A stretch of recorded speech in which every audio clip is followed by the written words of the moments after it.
ஓம் சக்தி தாயே துணை. என் அன்பு குழந்தையே, இன்று உன் வராகியானவள் உன் கண்ணில் படுகிறேன் என்றால் அதற்கு 1000 காரணங்கள் இருக்கும், 1000 அர்த்தங்கள் இருக்கும். அம்மாவை தினம் தினம் காண்கிறோம் என்று நீ நினைக்க கூடாது. நான் உன்னிடம் எதையோ சொல்ல முயற்சி செய்து கொண்டிருக்கின்றேன். உன் வாழ்க்கையில் நடக்கின்ற ஒரு விஷயத்தை உனக்கு புரிய வைக்க முயற்சி செய்து கொண்டிருக்கின்றேன் என்பதை நீ புரிந்து கொள்ள வேண்டும். என் குழந்தை, எதுவும் அறியாமல் நிலை தடுமாறி நின்று கொண்டிருக்கின்றாயே என்ற வேதனையில்தான் உன் தாயானவள் உன்னோடு பேசுவதற்காக வந்திருக்கின்றேன். பணமும் பொருளும் கொடுத்தால்தான் ஒருவர் உனக்கு உதவி செய்கிறார் என்று அர்த்தம் கிடையாது. யார் ஒருவர் உனக்கு உண்மையான ஆறுதலை கொடுக்கின்றார்களோ, யார் நீ தவறான பாதையில் செல்லும் பொழுது உனக்கு நல்வழி இணை காண்பித்து கொண்டிருக்கின்றார்களோ, உனக்கு இக்கட்டான சூழ்நிலையில் நம்பிக்கை கொடுக்கின்றார்களோ, இது போன்ற செயல்கள் உன் வாழ்க்கையில் ஒருவரால் நடந்து உனக்கு நன்மை அடையும். ஆனால் அதன் பெயரும் உதவிதான் என்பதை நீ மறக்கக்கூடாது குழந்தையே. இப்பொழுதே யார் உனக்கு இந்த உதவிகளை செய்து கொண்டிருக்கின்றார் என்று உனக்கு புரிகின்றதா? இந்த வராகியானவள் தான். ஏனென்றால் நான் தினம் தினம் உனக்கு நல்ல வார்த்தை தருகின்றேன். உனக்கு ஆறுதலுக்கான வார்த்தைகளை அம்மா அள்ளி கொடுக்கின்றேன். நல்ல பாதையினை உனக்கு காண்பித்து பாதையில் செல்ல விடாமல் உன்னை தடுத்து நிறுத்துகின்றேன். என் குழந்தையே, உனக்கான நம்பிக்கையை நான் தந்து கொண்டிருக்கின்றேன். இது போன்ற ஒரு பாக்கியம் வேறு யாருக்கும் கிடைக்கும்? வராகியானவள் உன்னிடம் வந்து உனக்கான ஆறுதல்களையும் உனக்கான நம்பிக்கைகளையும் தருகிறேன் என்றால் நீ எத்தனை பாக்கியத்தை செய்திருக்கின்றாய் என்று சற்று சிந்திக்க வேண்டும். எத்தனை அளவு இந்த வராகியின் மனதில் நீ இடத்தை பிடித்திருக்கின்றாய் என்று சற்று யோசிக்க வேண்டும். எல்லாவற்றையும் கவலை, வேதனை, கஷ்டம், துக்கம் என்று அழுது புலம்பிக் கொண்டிருக்கின்றாய். உன்னோடு இந்த கடவுள், நான் உன் வராகி, தினம் தினம் பேசிக் கொண்டிருக்கின்றேன். அது உனக்கு புரியவில்லையா? உனக்கு இத்தனை கஷ்டங்கள் இருக்கிறது என்றால் நம் தாயானவள் அதையெல்லாம் உடைத்தெறிந்து நம்மை மீட்டெடுத்து விட வாழ்கின்ற நம்பிக்கை உனக்குள் குறைந்து விட்டதா? இந்த நம்பிக்கையை உனக்குள் குறைய விடாமல் தடுப்பதற்கு தானே நான் தினம் தினம் உனக்கு வாக்கு தருகின்றேன். நான் இன்று உனக்கு வாக்கு தந்தால் அது இன்றே நிறைவேறிவிடும், நாளே நிறைவேறிவிடும் என்ற எண்ணத்தை வளர்த்து விடுகின்றாய். நான் உன்னோடு இருப்பதைத்தான் உனக்கு காட்டுகின்றேன், உனக்கு உணர்த்துகின்றேன். நீ தவிர ஒரு பொழுதும் உனக்கான நேரம் வருவரை நான் காத்து கொண்டிருந்தாலும் இருப்பேனே தவிர அதை அவசரப்பட்டு நிறைவேற்றிவிட மாட்டேன். ஏனென்றால் அப்படி நிறைவேற்றுவது என்பது உன் வாழ்க்கைக்கு உகந்ததாக இருக்காது என்பதை நீ புரிந்து நடந்து கொள்ள வேண்டும். எதுவாக இருந்தாலும் எப்பொழுதும் உன் கைகளில் கிடைக்க வேண்டும் என்று இருக்கின்றதோ அப்பொழுது அது நிச்சயமாக உன் கைகளில் கிடைக்கும் என்பதை நீ மறக்கக்கூடாது. நீ என்னை நம்பிவிட்ட பிறகு உன் அம்மா உனக்கு அதனை எப்படி தராமல் சென்று விடுவேன் என்ற எண்ணம் உன் மனதிற்குள் ஆழமாக இருக்க வேண்டும். எத்தனை கஷ்டத்திலும் நீ அதனை ஒருபோதும் இழந்துவிடக்கூடாது.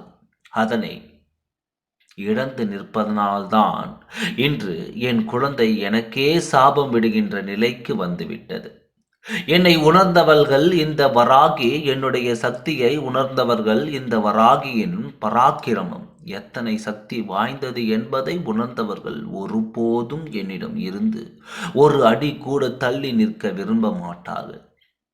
என்றேனும் நமக்கு கொடுத்துவிடு, நமக்கான நேரம் வரும்பொழுது நம்மை கட்டி அரவணைத்துக் கொள்வாள் என்ற நம்பிக்கையை அவர்கள் மனதில் இருந்து ஒரு சிறு துளி அளவு கூட இறக்கி வைக்க மாட்டார்கள்.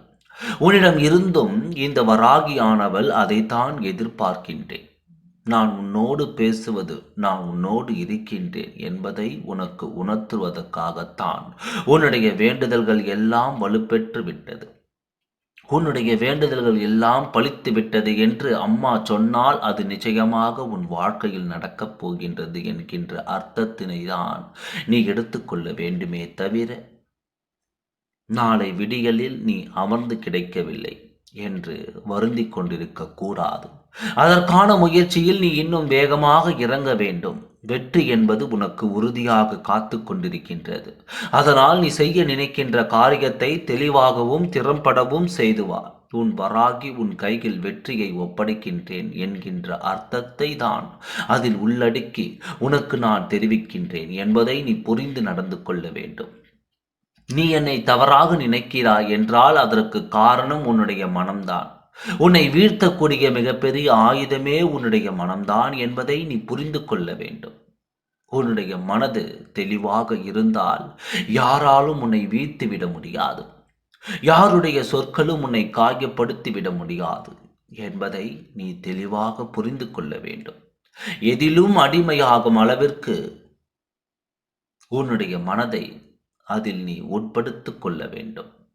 உட்படுத்திக் கொள்ளக்கூடாது. ஏனென்றால் செயல் எதுவென்றாலும் பிடிக்கவில்லை என்றால் அதனை தூக்கி எறிந்துவிடு. வருகின்ற அளவிற்கு உன் மனதிற்குள் இடம் இருக்க வேண்டும்.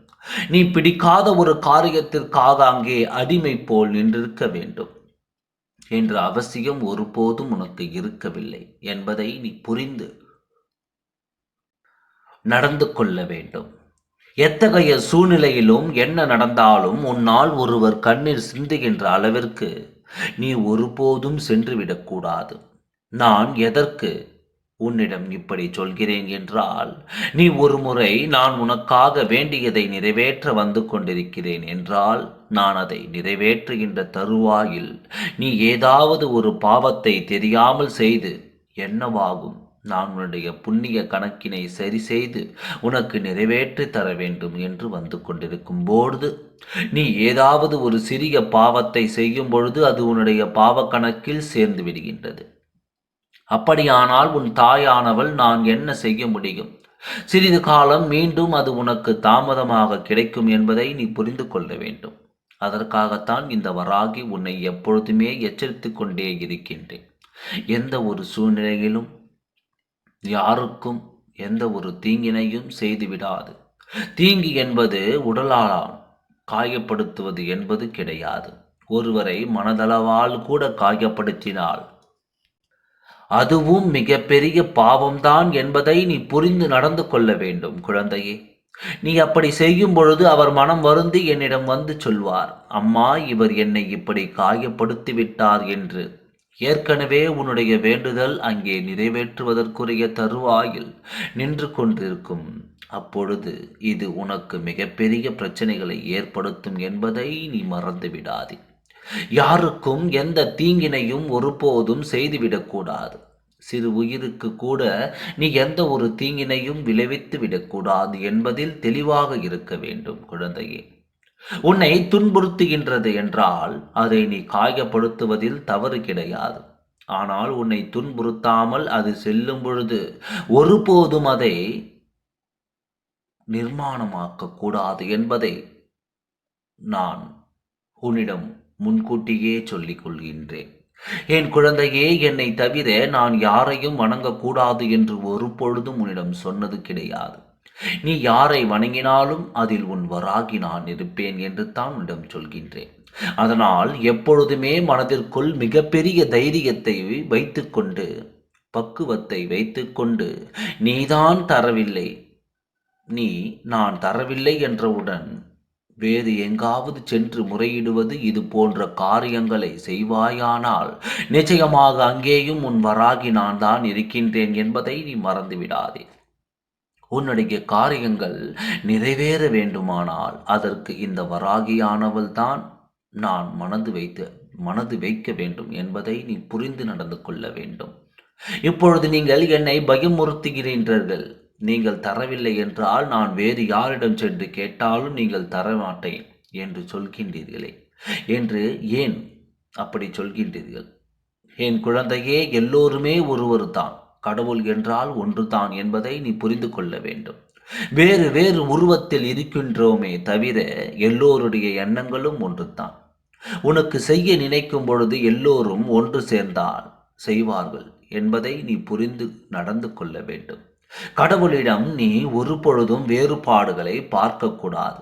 உனக்கு வேண்டும் என்று ஒருவரிடம் சொல்லிவிட்டால் நிச்சயமாக அது உனக்கு நிறைவேறும் என்ற நம்பிக்கை உன் மனதிற்குள் இருக்க வேண்டும். கடவுளை மாற்றிக்கொண்டே இருக்கக்கூடாது. யாரை மாற்றினாலும் அங்கே எல்லோரும் ஒன்று சேர்ந்துதான் நின்று கொண்டிருப்போம் என்பதை நீ மறக்கக்கூடாது. என்னுடைய குழந்தைக்கு இந்த வராகி என்னுடைய ஆசீர்வாதங்கள் முழுமையாக கிடைக்கும் பொழுது நிச்சயமாக உன் வாழ்க்கையில் நல்ல விஷயங்கள் எல்லாம் நடந்தே தீரும்.